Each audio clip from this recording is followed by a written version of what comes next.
Hey, Nick. I'm fine. How you doing?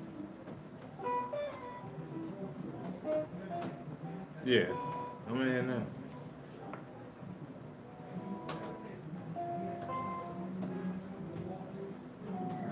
Right. She should be able to call in the call that started.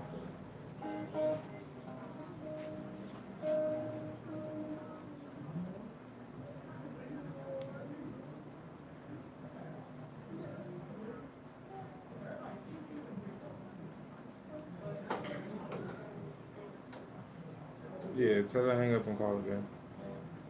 That's Onika. Okay. There is one coach in this conference.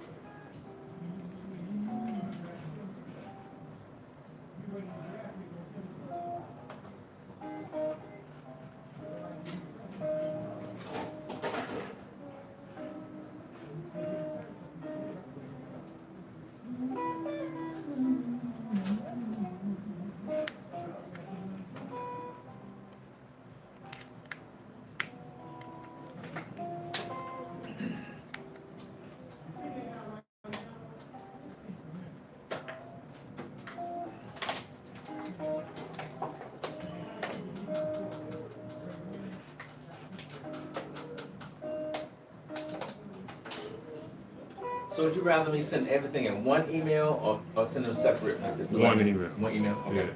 Yeah. I mean, it don't matter either way, but I can do one.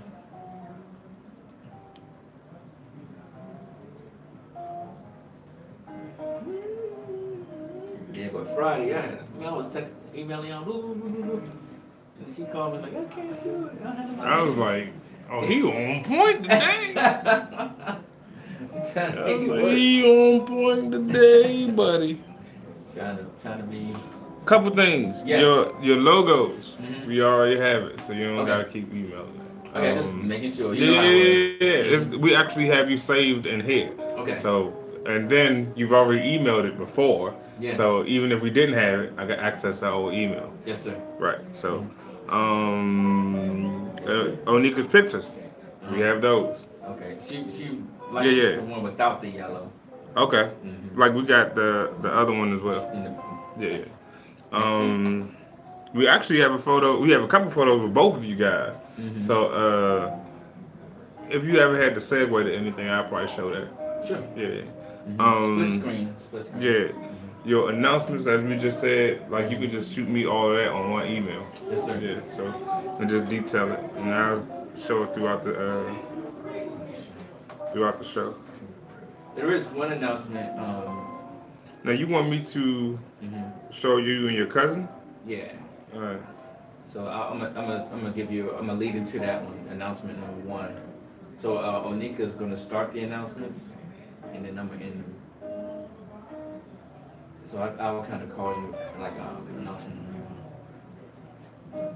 But throughout the show, split screen is cool. Yeah. Yeah. Unless we're talking about that announcement, it could be a full screen. Okay. If you're talking about the announcement, make the announcement full screen. Yes, sir. So Anika and I we're gonna try to with the emails how to time it and let you all know. It's Stephanie is the other young lady, right? Yeah. Who? Stephanie, the other engineer. I don't know.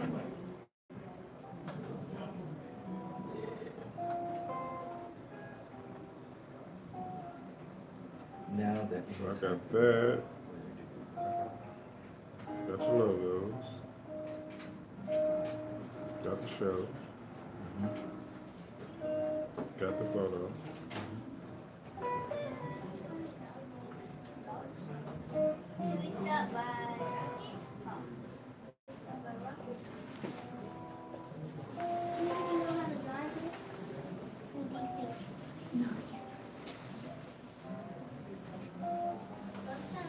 Where am I gonna go now? So, just so we can have it all on one thing, I got 2 announcement photos, the young lady photo, your logos, and Onika. Yep, That's all I got. Yep. Alright. Barbara J. Smith, emergency room certified nursing assistant.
They haven't started talking yet, so you might want to check to see if they're calling the right number.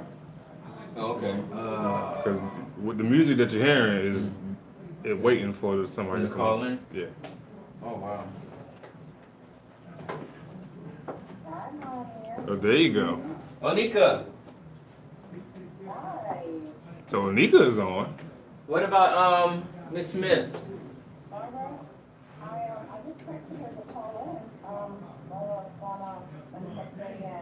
Okay.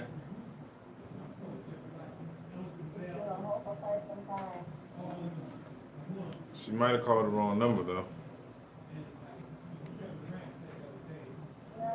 When I called in the first time, it knew you should put the call to come in. And I began talking to her. Oh, yeah? Can you hear me? I sure can. Okay.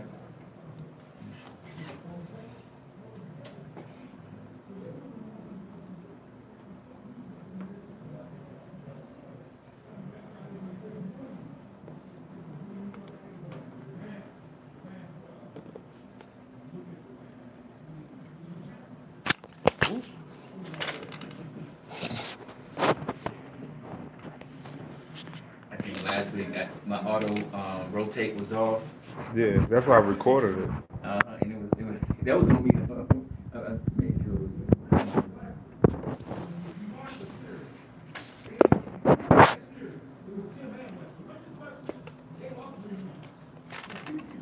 Are you able to truncate these videos once you upload them to YouTube? When you say truncate, what you mean? Like trim them?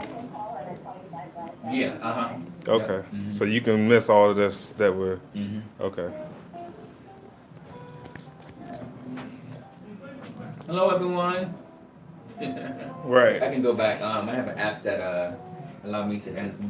Okay. Only thing is, I haven't found one that can help me rotate it. Nah, once it's recorded, just record it. Yeah. You ain't rotating it. I'm gonna have to go like old school and re-record it. Yeah. Or you got to cut out the bad part. I mean, no. So you saying you have an entire video with you looking Last sideways? week. You should be able to change it in YouTube settings Okay, I try. I go back and and just change the orientation. Okay. That's typically why I record them before just going live. Because you know you can record or go live. Yes, sir. That's typically why I do that. So you could try to manipulate it before you post it. Yes, sir. Because like right now, that video is posted sideways. You know, because you went live. Yep. So YouTube is digitally recording everything that you put. Whereas you can record it and see if you can manipulate it and truncate it and do all the things you want to do, then post it. Yeah. You know, so that's typically why I do it that way. Okay. who are, I try to cater to those who are not on Facebook. Yeah. By going live. Hello? Hello. Miss Smith, Oh, hi, how are you? I'm doing great. This is Mr. Robert Eugene Young, the co-host of It Needs to Be Heard. How are you? I'm fine, thank you. Awesome. We're trying to thank you for calling in today and being with us. We're trying to get you and Onika in. So thank you for your patience. Oh, no problem.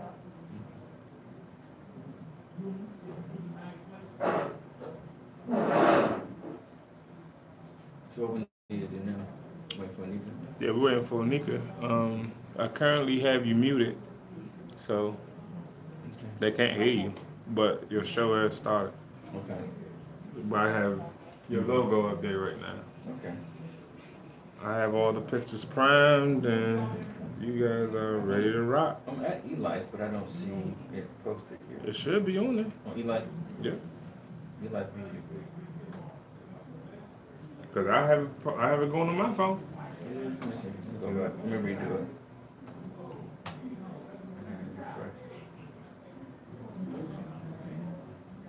I think it's gonna come up now. Let's see. I had it up earlier. Here, there you go. Let me go ahead and share it.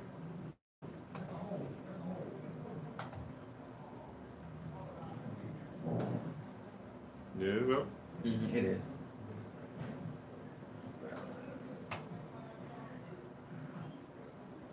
Cause remember I said I'm gonna always have it going on my phone just to make sure that we don't have any frozen angles or anything of that nature. You know. Man, I was like, what? Yeah. And then Onika, it was really her because she was like, Yeah. So we don't have that issue anymore. It's a little learning thing. We're growing together. yeah, absolutely. It was something else. I was like, what? Alright, cool. So we have Miss Smith, we're waiting for Onika.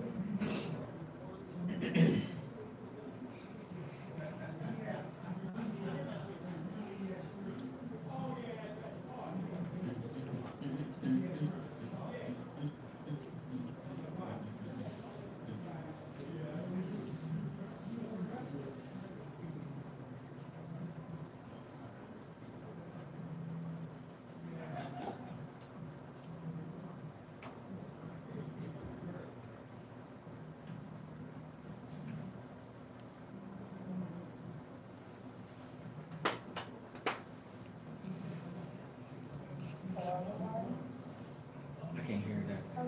Hold on. Hi. Hey. Onika? Yes, it's fine. Hey. So both of them on? I guess. I spoke to I'm Miss. here. Okay. Well, hey, ladies. Hello. All right, Miss Smith and Miss. Robert? Yes. Robert, I'm here. Oh, yeah. We're here. All right. We're about to get started. You ready, Miss Smith? I'm ready. All right.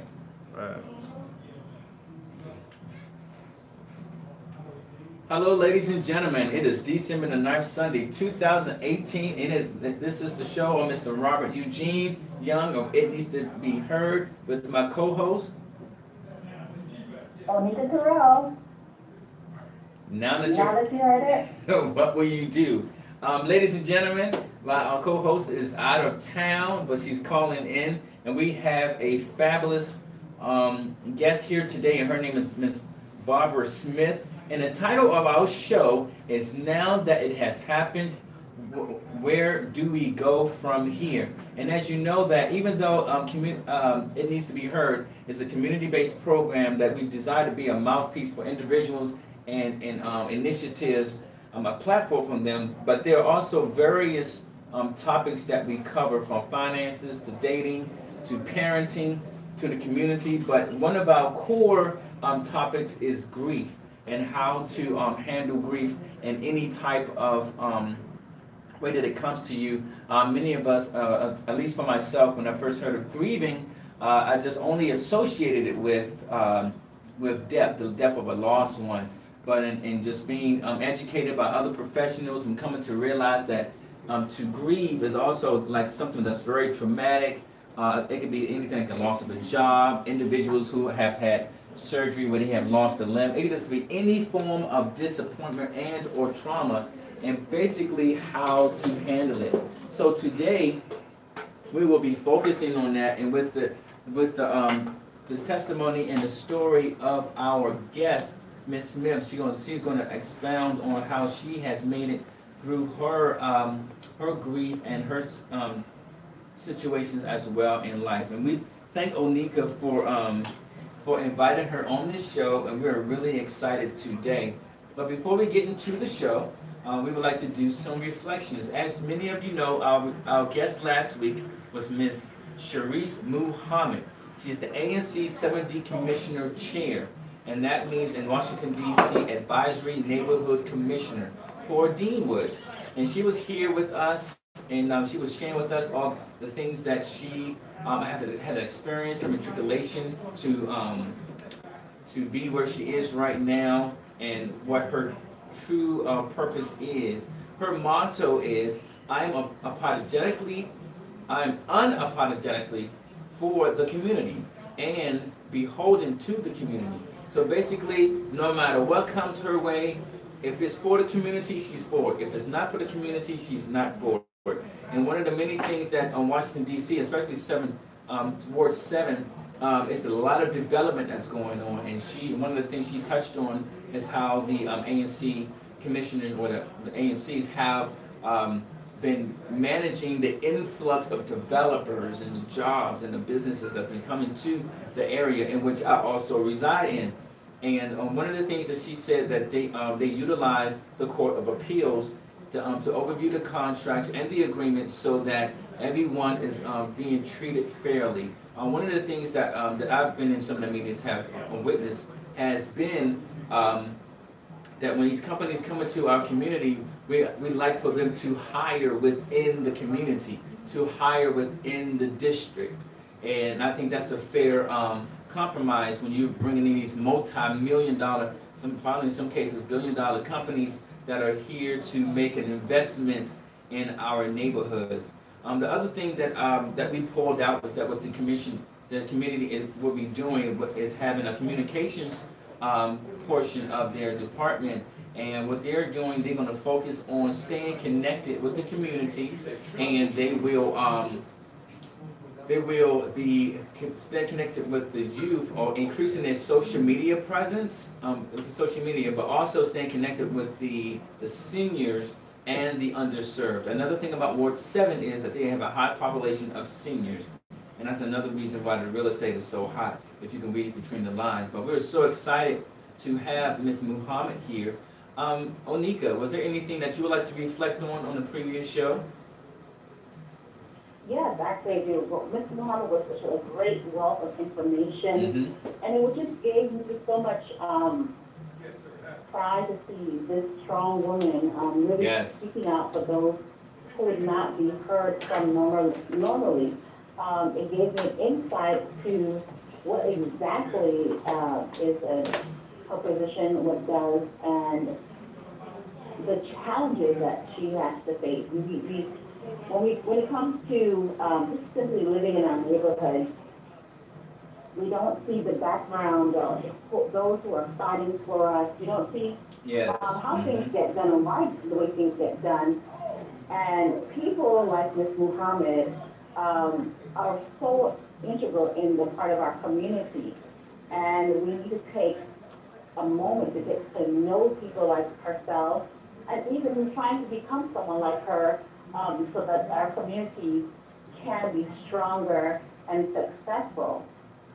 So I really learned about her dedication, because that's not her only position as the advisory neighborhood commissioner for her area. She is has a full-time job. Yes, yet she takes the time and doubles that in order for that area to be heard, to be seen, and to be taken care of. And that is something that is not only commendable, just truly admirable, for the simple fact that this is not something that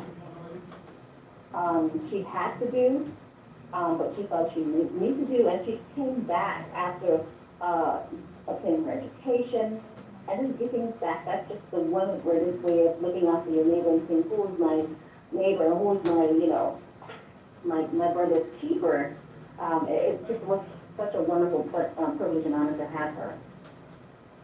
That was truly amazing. Actually, she was a native of Washington, D.C. I mean, not of D.C., but I think PG County, but still relatively in the same area. And just even her as a very corporate, confident woman, even on the topic of we as men, of not, it's not nothing to be afraid of. She's just an individual that knows her direction. She knows how to speak well for herself. And that doesn't say anything opposing to other women that may not be as vocal, but it's just we as men, so that we can understand our counterparts and to work with them and not against them. And that's the whole, one of the, also the initiatives of this show, to show that we can work together and we are not to work against each other. And to start off with a few announcements, with the Peacock House, not announcement one yet, but the first announcement will be the Peacock House, which is a network of businesses that are working together to help existing businesses and those who would like to start a business, and how to help you make that next step, to partner up with a group of like-minded business people, which is many times not family or friends or spouses or significant others, but like-minded business people that are here to help work with you. You have an opportunity to pitch your business and or your idea, and it's not just for adults. It's also for children. You have many children that have ideas as well, so we also want to work with them. This place also allows you to rent out space either for one day or for a short term or long term. It can be any type of business. It can even be food if you wanted to. I currently use the space for my Zumba class, which is on Mondays at 7 p.m. at the Peacock House. But if you have more information, please reach out to Dr. Chi Chi at 240-304-9481. That's 240-304-9481. My apologies. And now to my next announcement, number one. This announcement is very dear to me. All announcements are very dear to me, but this announcement is dear to me because it's my second cousin. Her name is Zayna Rice, and she wrote her first book when she was a sophomore in high school. And the name of her book is Her Note to Casey Spencer. And it can be found on Lulu.com. It can be found on Lulu.com. I met her a couple of years ago, but we saw each other again. This time during Thanksgiving. It was really, really nice to hear her vision and what she wants to do, her college explorations, and other books she has to offer. And I spoke to her, well, I texted her on the way here, and at some point I would love to have her as a guest on the show as well. And let me see, I think that would be it for me for announcements. I do have an announcement for Ebenezer Baptist Church in Alexandria, Virginia. It's sort of a partial announcement, but if you go to their website, which is ebc909.org, that's E for Ebenezer, B for Baptist, C for Church, 909.org. This Saturday on the 15th from 11 a.m., I'm perusing through this right now, from 11 to 1 p.m., they're going to be serving lunch from 11 a.m. to 1 p.m. in the Hargrave Collins building. It's a part of their Jesus Cares outreach ministry. And you can go to their website to get the address. I'm just peruse just a little quickly. I do apologize. Hopefully the address is on their home page as I peruse through quickly. But I know it's, yes, there you go. It's a 909, just like in their web page, is 909 Queen Street, Alexandria, Virginia, 22314. That's 909 Queen Street, Alexandria, Virginia, 22314. And the pastor there is Pastor Jackson, Pastor Dr. Let me get this, Albert P. Jackson, Senior Pastor. And that's me for my announcements. Onika, do you have some announcements? Yes, I do. Coming up is the Christmas program by the Ellicott City Church called Wonder and Glory. It will be held on December 15th at 6 p.m. Rate parking and the address will be held is at 3291 St. John's Lane, Ellicott City, Maryland, I'm sorry. Admission is free, and there will be free will offering during the program. In addition, there will be rate parking and free parking, so please come out, bring your friends, bring your family, bring your children, to enjoy this wonder and glory on December 15th at 6 p.m., hosted by the Ellicott City Church. Also, Ed O is hosting free accelerated encounter lunches on Saturday, December 15th, same day. So before you go to the Christmas program, you stop by the Ed O to have your lunch, and it's on Saturday, December 15th, from 9 a.m. to 3 p.m.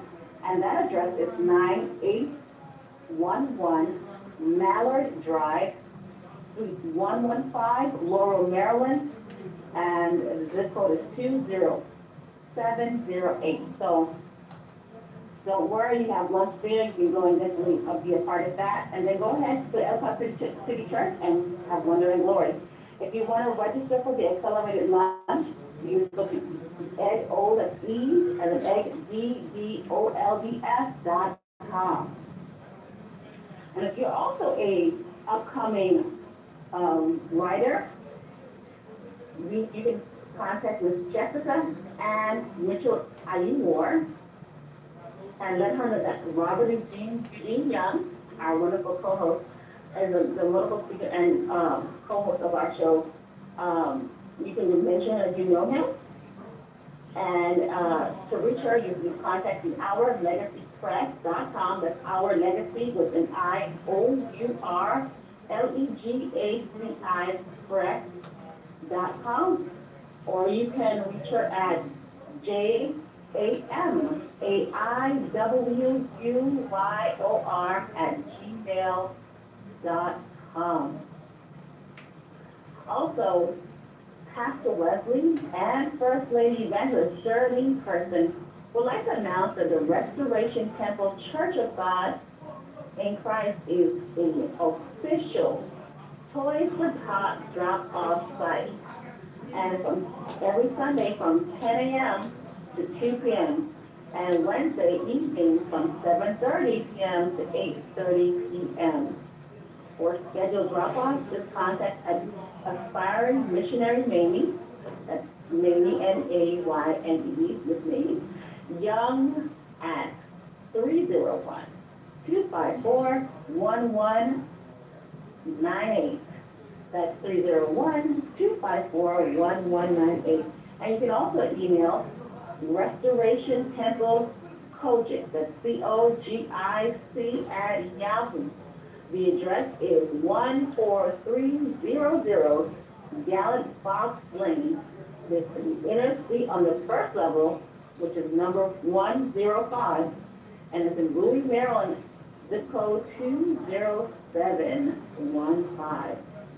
And lastly, not least, for those who would love to support It Needs to Be Heard, please share your monetary expressions of affection to our GoFundMe page, which is gofundme.com/It Needs to Be Heard. Also on PayPal, It Needs to Be Heard @gmail.com. With the Cash App, you can use a $, It Needs to Be Heard. Robert and I have seen our first season pretty much come to an end. It's almost finishing this last month. And it has been such a blessing to those. We've had viewers from not just locally, but across many states in our nation. And even more so, we have supporters right in the wonderful country of Guyana. And the people who contacted me said they looked for the show. So this program has touched a lot of people by getting information, valuable information, and encouragement. So if you would love to bless, we truly appreciate it. Once again, you can send it to our GoFundMe at GoFundMe.com, it needs to be heard, or through our PayPal, it needs to be heard at gmail.com. You can also cash up, because we are that type of show. We are very hip to it. The $, it needs to be heard. We are so excited to begin our new season coming up for the new year. So please share your love and expression towards us. And Onika, before you read the bio and start the questions with our wonderful guest, Ms. Barbara J. Smith, you can also, as viewers, you can call in if you have any questions for us or for the guests or about anything in general at 240-544-5934.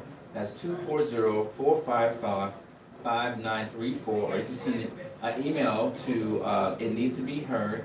That's needs with an S. It needs to be heard at gmail.com. And also you can send a comment online. Of course, come to our website, our Facebook page, and also YouTube Live. Okay, right over there. You can send your comments. And I see a few comments right now. I see Kurt Alston. He said, hey, thanks, Kurt. And also I see Angie J. She says, waiting. Hello, everyone. Let me see if I see anyone else. So basically, you can still send your information in during the show. We have 250 lines, so come on and call us on in here. So having said that, Onika, please introduce our guests. Sure. What we have with us today calling is Miss Barbara J. Smith. Now, Miss Barbara J. Smith is a native of Maryland with a strong and proud heritage in the beautiful country of Jamaica. She was educated in the Prince George's County school system. She is currently an emergency room certified nursing assistant at a local hospital in Houston County. But amongst all the other things that she has done in her life, the things that she's most proud of, she's the mother of 2 beautiful children, ages 6 and 4. Thank you so much, Miss, for joining us today. Thank you so much. Thank you for having me. So, now, Barbara, Miss Smith, I have to call her Barbara because I've known her for quite some time now. So I will call her Miss Smith. If you don't mind, I really, I've known her for quite some time now, and I've had some interactions with her personally. I've watched her children, and just, spent some great quality time with her. And so, when looking for a person to be our guest, considering about our topic, we were thinking about many different people, but she stood out amongst all of them, and I definitely had to have her on, and she just so willingly accepted, and I've been so grateful, because grief is not something that all people would like to share, no matter what stage of it is, they are in, and the fact that she was so willing to do so, we are so grateful to have her. So we want to just share a little bit about her journey, about her journey, and how she can assist or encourage others in their personal journey as they handle this very sensitive and also emotional topic of grief. Now, she jokingly, and I understood this very carefully, that had it been much earlier, I don't think we would have her as a guest. So we're grateful she's gotten to the point where she is. Awesome. So once again, we thank you. Yes, You're welcome. So we're going to, give you some questions, so please feel free to elaborate. The first question basically is, after your loss, what kept you going despite the loss? So after I lost my son, I was in a deep, deep state of I guess you could say almost like depression.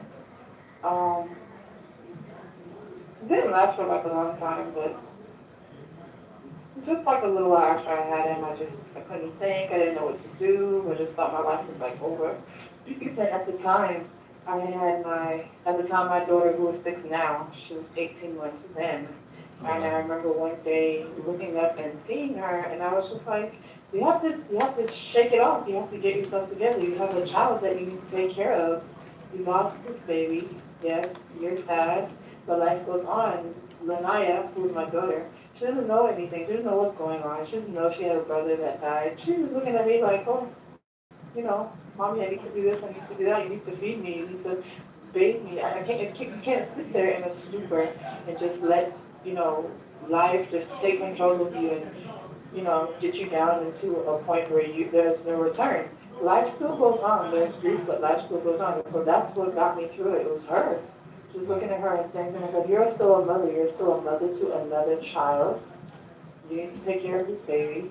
You need to get yourself together and keep going. Just with the strength of God, I'll be praying day by day. You know, there were times where I would cry and be sad. But looking at her just made me happy. Just to know, like, you know, some people out here, they have their first child and they lose their first child. Okay, I lost my second. I still have one that's here. So focus on the one that's here. The one that's dead, he's died now. You know, and it's sad. But you still have one. So just be grateful for what God has given you. And yeah, that's it.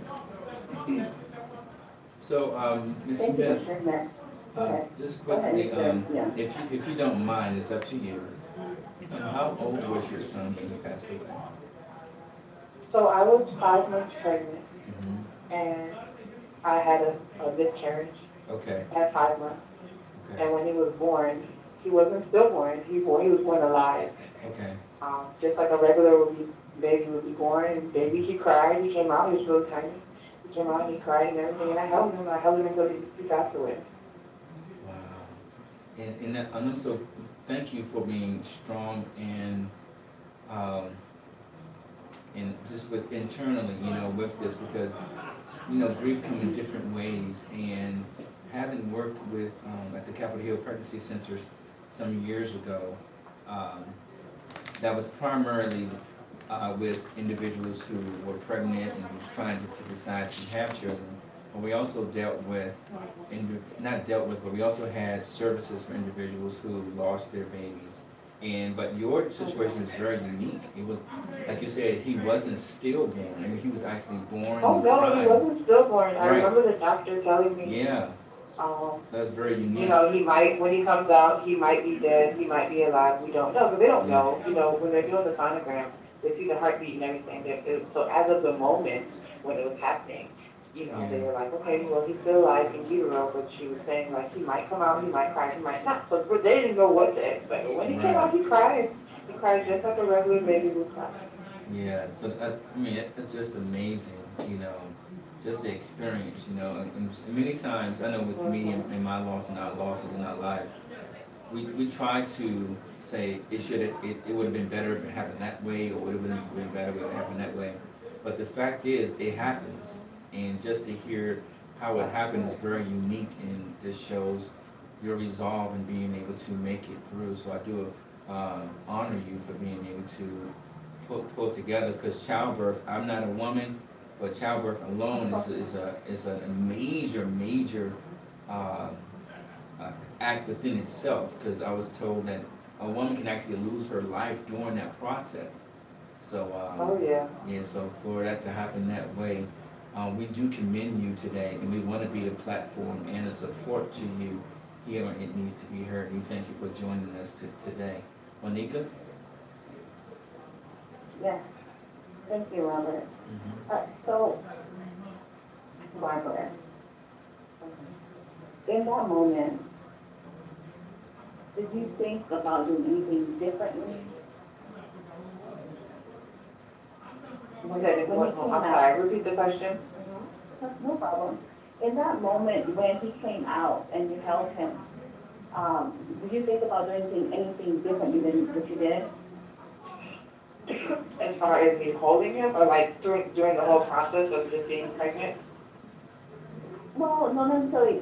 Hearing the information that you heard concerning you don't know what he came out stillborn or fine. In your mind, because you are a certified nursing assistant, and you've seen your share of trauma and grief as well for other people. But so when he was going to come out, I didn't know. I told the nurse I didn't want to hold him. And then when he came out and he started crying, I was like, give him to me. Because I felt like, if I don't hold him now, you're never going to see him again. So hold your baby and be strong and just care for him like a mother would. Awesome.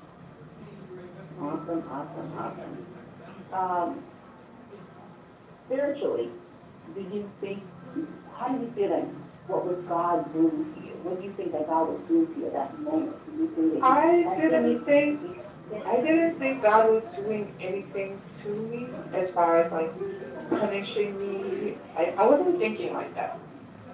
I just kept saying, and I kept even asking the nurses, why, how come, why?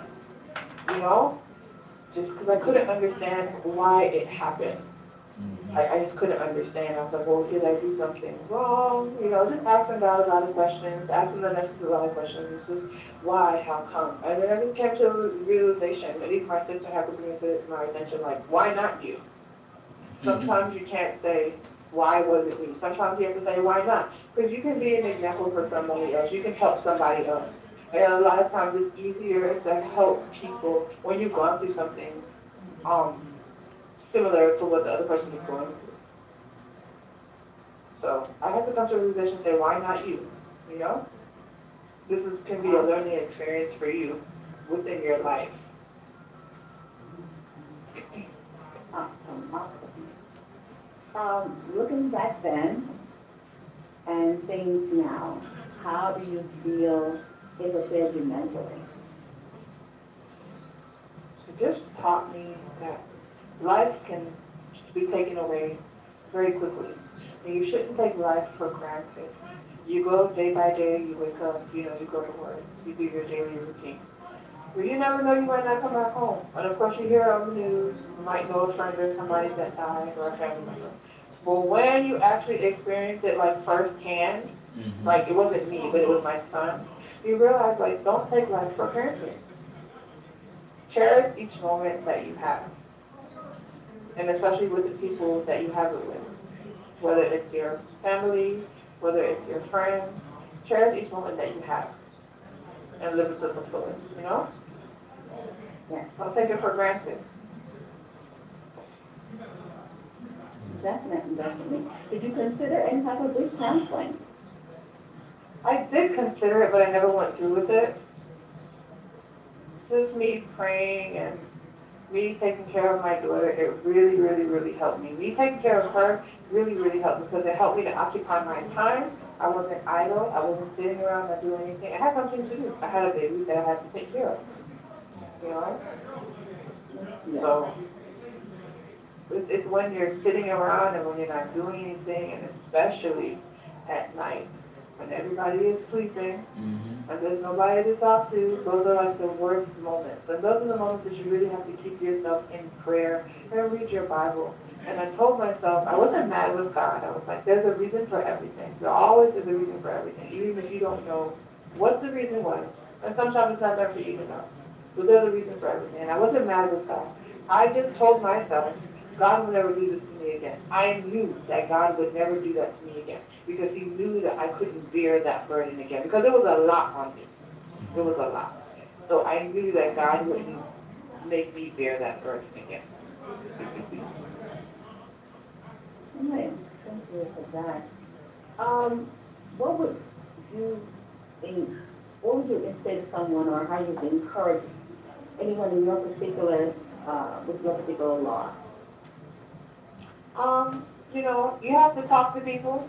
Staying to yourself is something that you want to do when it happens. I didn't want to talk to anybody. It happened actually 2 days before Thanksgiving. It's funny that we're actually having this interview right now because he died 2 days before Thanksgiving, and his funeral would have been on December the 5th. So it's just funny to me that all of this has come up just now and I'm talking about it around this time of the year. But, staying to yourself is not an option. In the beginning, you don't want to talk to anybody, you're sad, But eventually you have to talk to people because you end up going crazy. And there was a point, just a little point, where I felt like I was going to go insane. Like I felt like I was losing it. And so, you know, you have to talk to somebody. So if it's not a friend, if it's not a family member, you need to talk to a counselor. There was even a point when I went back to the OBGYN for my checkup, I was like, you know, can you prescribe me something? And she did. And I felt like I was losing my mind. You feel like it's never ending. You know, you relive every time you close your eyes and you go to sleep, you relive the moment. You never forget. You relive these moments. You have to talk to somebody. Don't feel like you need to be ashamed or that because maybe you have to be on, you know, some kind of medicine to calm you down and calm your nerves down for a little while. It's not a shameful thing. It's okay. It's all right. But you do have to talk to somebody. Don't think that nobody understood. Nobody knows what I'm going through. That's a lie. It happens to people all the time. You are not the only one that's going through that, and that's what people have to understand. But if you don't talk about it and just let somebody hear, even if it's just a vent, even if it's just a cry, it's okay. But you can't keep that stuff bottled up inside because it's not healthy. You will go into a deep, dark place. It's not healthy.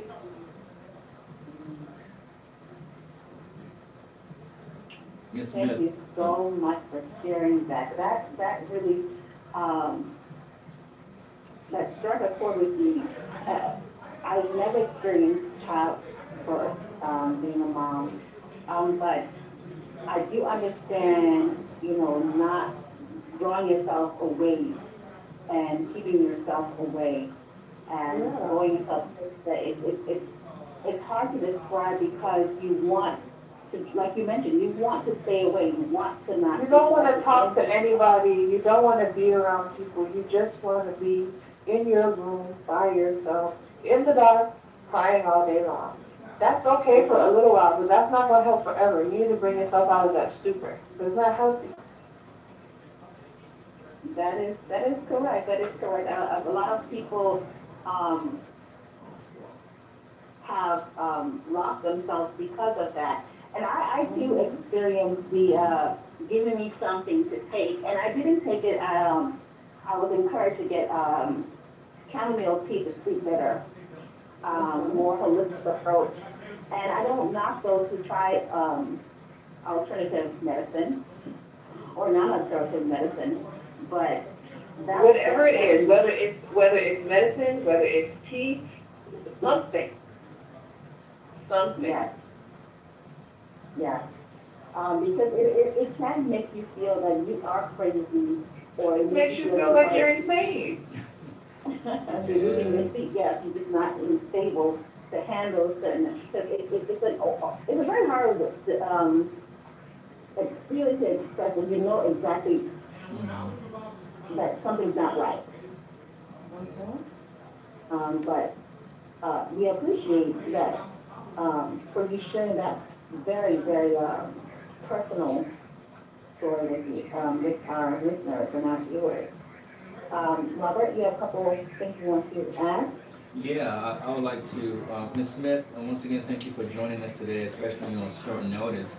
I would like for us to continue to elaborate on that feeling, because it's almost like with my recent loss of my significant other to cancer, and you mentioned reliving it over and over and over. I mean, just yesterday, I just kept reliving in my brain when we first met, you know, the first conversation we had. But back to the point of that mindset that you have. For me, the best way that I can describe it, I know I had struggles focusing. That was my main thing at the beginning. I'd be at work and just doing the same thing over and over again because I couldn't move to the next task. But the other thing was, it was like the feeling was almost like some type of unbalance, or almost if my head was like a puzzle, if my brain was like a puzzle, it would be a puzzle together, but the parts are not touching, if that makes sense. So you have a puzzle, it's together, but the parts are not touching. You can see the puzzle, but it's all separate, but not touching. And that's how I felt, because my brain, I was, you know, from a metaphysical standpoint, I was like, I know what I need to do, I know what I want to do, but I just can't make a rational decision, you know. And yeah, it was just, a natural occurrence of course. But that was, when you were saying that, I just can relate to that in my own way. Yeah, and but also what was very unique about your story is that you are a you work in the at the hospital in the, let me see, what was that again? I'm sorry. Emergency room. And yes, I was in the emergency room.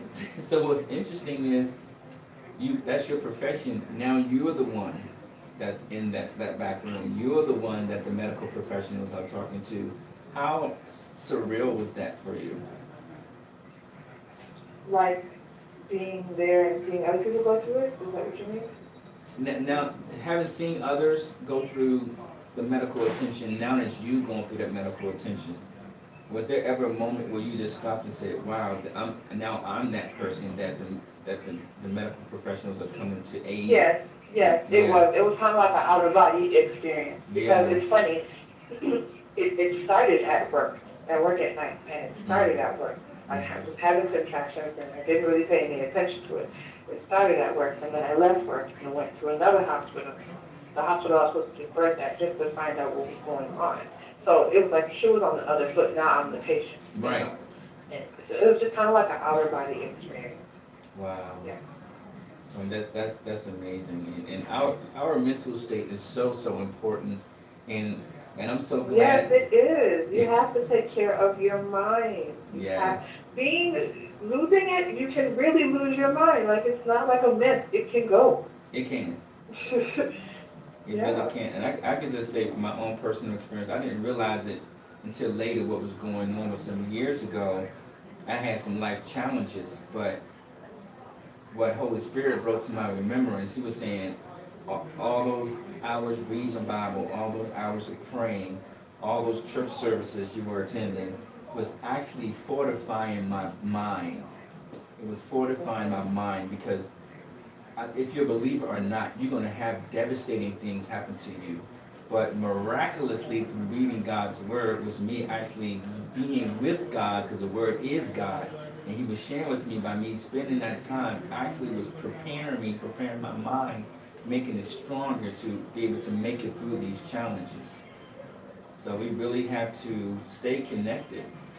If not, you have to stay connected. Yeah. We have to stay connected. Yeah. And if it's not your spiritual walk, hopefully you have family or friends to be there for you during that time.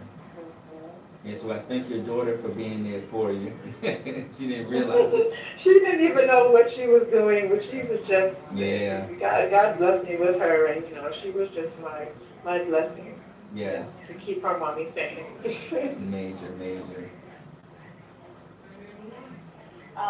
So Barbara, one of the things when we were talking about reaching out to someone, even when you don't feel like reaching out, did people reach out to you even when you didn't reach out to them? Yes, and I guess at the time people didn't know how to reach out to me. Because it's like a sensitive, situation. That just happened to you. People want to say stuff, but they don't know how to say it. So start talking about it. Here the tears come down. You can't even say hello without crying.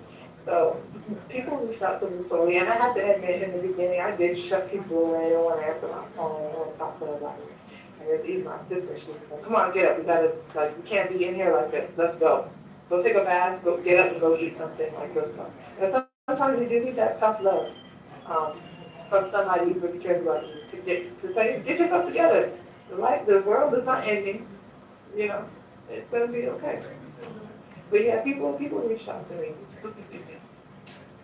And you just have to find somebody comfortable who you're talking to. And I didn't know that even some of the people that reached out to me, because like I said, in this situation, at the moment, you're alone. Like, nobody knows what you're going through. Oh, woe is me. No, people know what you're going through. They might have never shared their story with you before. And I have heard so many stories from people after it happened. People that I have known all my life, and I didn't know that happened to them, and they just started sharing their story with me. You just have to know you're not alone. That is so true. So I just kind of laughed to myself because I know her sister, And that's exactly who she is. She's a very get yourself together, let's go. She's very straightforward, and she says it she means it with love, I should say. She means it with love. But if you're a person outside looking at you like, why is she saying it like that? But it's because I needed to hear it like that. Yeah. Yes. And it shakes you out of the core because I too received a friend reached out to me and said to me, if you don't get out that house at this time, I'm going to kick down your door. And that kind of it snapped. Whatever was in my mind, like it just broke that, and it kind of shifted you out of your place. It was almost like a verbal slap to say, hey, life still goes on too.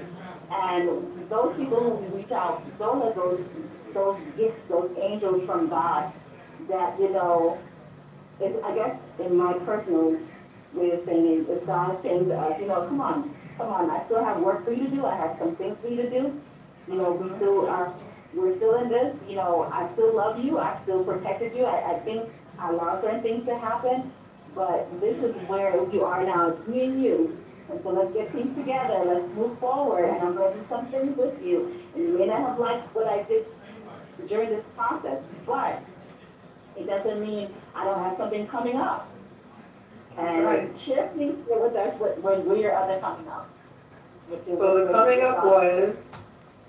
the coming up part was 4 months later, after I lost my baby, I was pregnant again with my son that I have now, Matthew. And the same thing tried to happen with Matthew. I was 5 months pregnant. They had to rush me to the ER because I was having contractions. And I wasn't afraid, because in my mind, like I said before, I knew God wasn't going to do that to me twice. We have to have a learning experience, but I knew He wasn't going to let me go through that twice.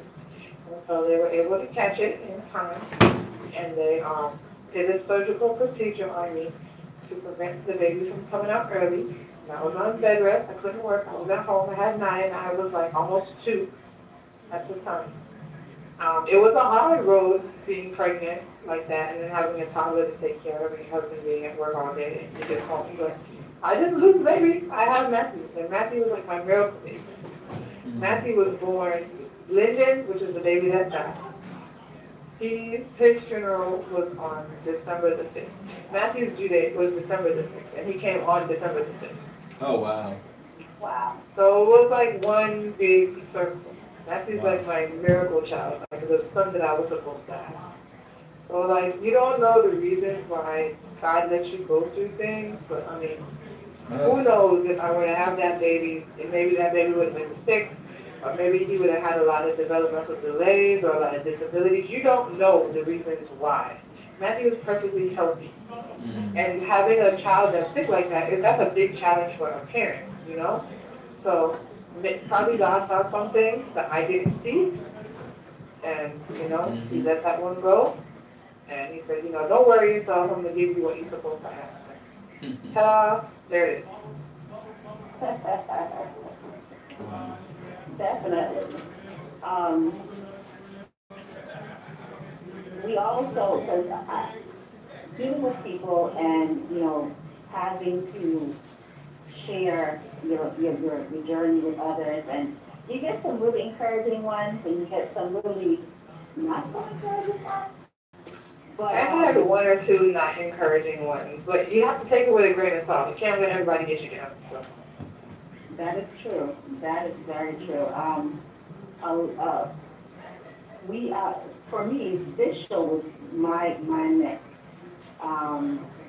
In terms of, being able to share, and not only being able to share with just for the show alone, but to share with others who are going through. It became my ministry, and I'm just so grateful because, encouragement and is one of the spiritual gifts that I know that God has given me, and it really allowed me to open up to others and just kind of help them along this process. And I know without that experience, I probably wouldn't have been so open and, sharing and open to help others.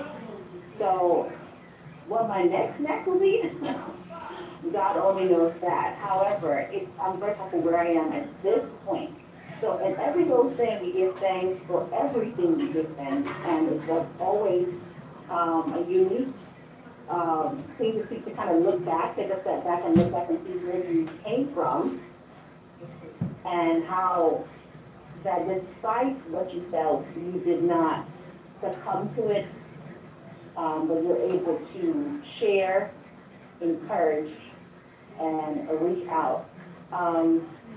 So one of the wonderful parts of our program is, Barbara, that we have proverbs. And growing up in a West Indian family, you understand why, or you understand proverbs, right? My lovely North American co-host, lovely. He trusts his very best in, grasping it all at times. And, I'm like his, West Indian translator, but I'm proud of that. So Yes. our proverb today. Our proverb is now one time a next fire peace vile. Now one time a fire makes peace vile. So not one time or only one time does a fire make peas boil. Sometimes it takes a little bit more boiling for peas to actually cook. And basically, some things take a long time to be completed. The show topic is now it has happened. Where do we go from here? Mm-hmm. And some things may take a long time for others. Sometimes they take a shorter time. But now that you're here, where do you go from there? And the fact that we are here is a blessing. We are able to share, encourage, grow from it, now that we go from here. Yes. Definitely. Mr. Young. Yes. Yes, I got it. I can't pronounce it, but I got it. I have it. Diversity is wonderful. Diversity is unity. Amen. Yes, Ms. Smith and Onika, thank you ladies so very much. And we also... Thank you for having me so much. I appreciate it. It is so important. And the more we have the show, the more that we're starting to see how this is not just helping Onika and myself to grieve, but also others as well. And we just thank you for sharing your story. No problem. We also... Anytime, yes. We might. As long as I can help somebody, yes. I will help somebody. Absolutely. And to our viewers, we had a few other viewers come on. It's this guy, his name is Eladio. I don't know who he is. Actually, he's our engineer. We thank you for him liking the show today. We also thank Yvette. We thank my sister Angela. We thank Yanni for joining us today. We thank Dory for joining us today. All right, Mr. Eladio Robinson.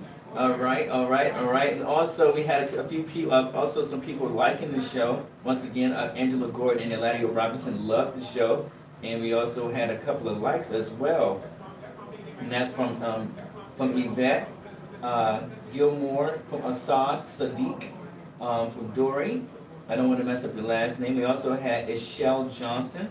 And once again, Mr. Eladio. So we want you to continue to tune in and also to send your questions and or show ideas or topics on persons or initiatives that you would like for them to be on the show so that we can increase their platform.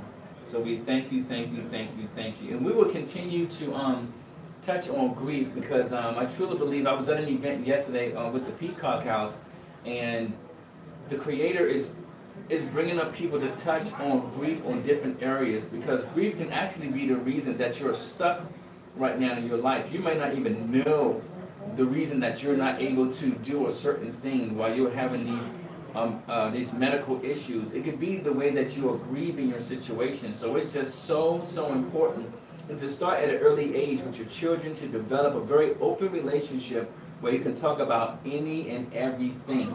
There shouldn't be anything that we should not be able to talk about, especially things that upset us, especially things that traumatize us, especially that things that make us angry. So, because we want to be able to get it out before we do something bad to someone else or even bad to ourselves. Because even at the event yesterday, the topic of suicide had came up as well, and that's very real too, which can be a precursor to, actually a successor to grieving. You know, some people just can't take it no more, and they really just lose it, and they can't see, they feel that they're alone, and they can't see an answer or a solution to what they're going through. So we are really here, it needs to be heard, to address every topic under the sun. And with Ms. Smith's story, and with Onika's story, and my story, and other stories, we're here to bring us all together. With the Proverbs and all, right? We're going to bring it all together. I don't have any other questions or announcements for Ms. Smith. What about you, Ms. Onika? No announcement at this time, but I just once again thank Mrs. Smith, Miss Smith, Barbara. Actually, it's hard to call you Miss Smith. Don't call me Miss Smith, just call me Barbara.